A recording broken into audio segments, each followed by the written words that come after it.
Opinion is falling U.S. crime rate due to the Trump effect, aka the Yogi effect. The latest U.S. crime figures highlight piquant parallels. Serious offenses are down at the same time that migration, both illegal legal, have reduced too. According to the latest figures released by a nonpartisan think tank Council on Criminal Justice, incidents of murder, gun assaults, and carjackings actually fell during the first half of 2025 across 42 U.S. cities, a trend that began in 2022. Does that mean Trump's often apoplectic pronouncement worked? The highest profile violent crime in the U.S. is mass shootings. According to the latest statistics quoted by Forbes, these are at a 7-year low now, down by a whopping 44% in the first half of 2025 from the 12-year high of 342 in the same period of 2023.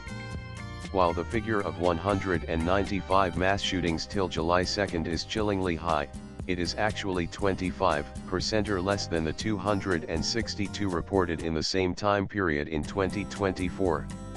Overall crime rates in big cities, however, are the bellwether. Of course, the US has many more cities, around 4,000, but at least in the 42 cited by CCJ, homicides are 17% lower so far in 2025, compared with the same period in 2024 in 30 cities.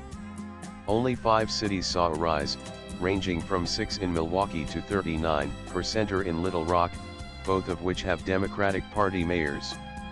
The drop in violent crime is mainly because of an improved record in traditionally high crime cities like Baltimore and St. Louis, both also run by Democrats. The lowering of crime rates after Trump took over has just cemented the belief among residents, especially the mega cohort, that the police and authorities are or were soft on crime, especially committed by foreign migrants, particularly illegals.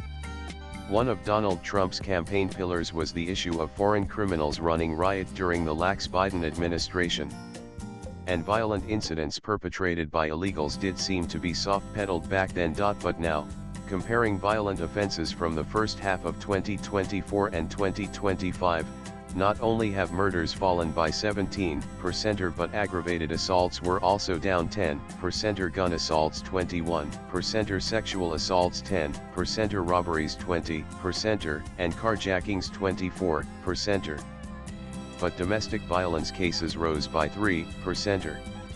Moreover, car thefts also plummeted 25%, house burglaries by 19%, non-residential burglaries 18%, larceny 12%, and even shoplifting reduced by 12% in the first half of 2025. So, could the improved numbers, at least in 42 large U.S. cities, be due to the crackdown on illegal migration, or a more responsive policing and criminal justice system due to the change in the White House and consequently the stance of the federal government? Can Trump claim credit for this improvement in the law and order situation since he took over, or is this the result of a long overdue autonomous recalibration of official U.S. attitudes to crime? Given Trump's penchant for hyperbole, he may just claim that as illegal migrants were behind most crimes in the U.S. anyway, his categorical action against them since he took office has put brakes on these offenses, and hence there is a dramatic fall in numbers.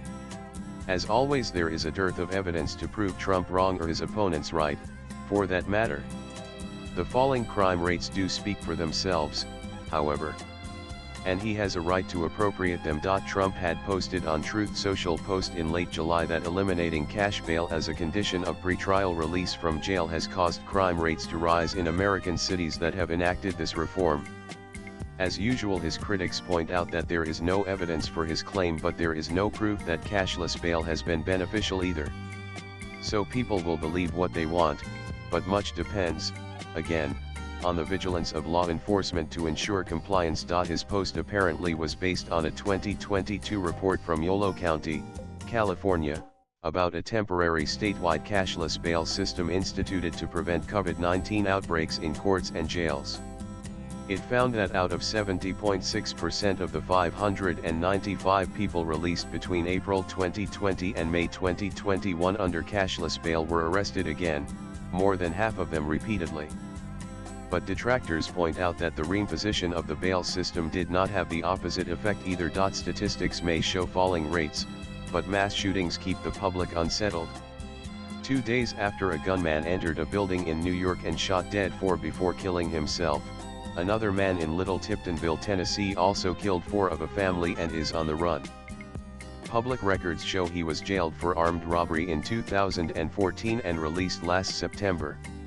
2 months later he was charged with attempted murder and drug crimes but was out on bail. Whether crime is related to rises in illegal immigration or not, the recent downturn in crime rates after Trump assumed office can have lessons for all nations. He has a habit of taking more credit than due, but on the face of it, his reputation for being tough on crime and illegals appears to have had a salutary effect.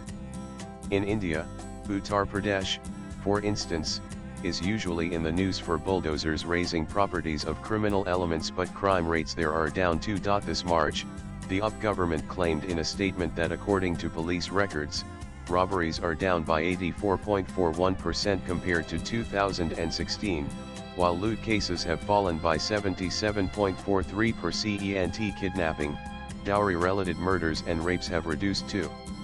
The government credits this to a zero-tolerance policy and proactive law enforcement, backed by CCTV and technological aids. But many say it is because of the tough image of Chief Minister Yogi Adityanath. Swipe left for next video. Tough or lenient laws notwithstanding, wherever there is a public perception that any administration will not be soft on crime or any specific category of offenders, there is usually a salutary effect, as in UP. Trump could be the beneficiary of a coincidental decline in crime in the US just as he assumed office, but that seems a bit of a stretch. Record lows in illegal migration happening at the same time as a reduction in crime rates will be hard to explain away without the Trump factor. The author is a freelance writer. Views expressed in the above piece are personal and solely those of the author. They do not necessarily reflect News 18's views. Latest blogs.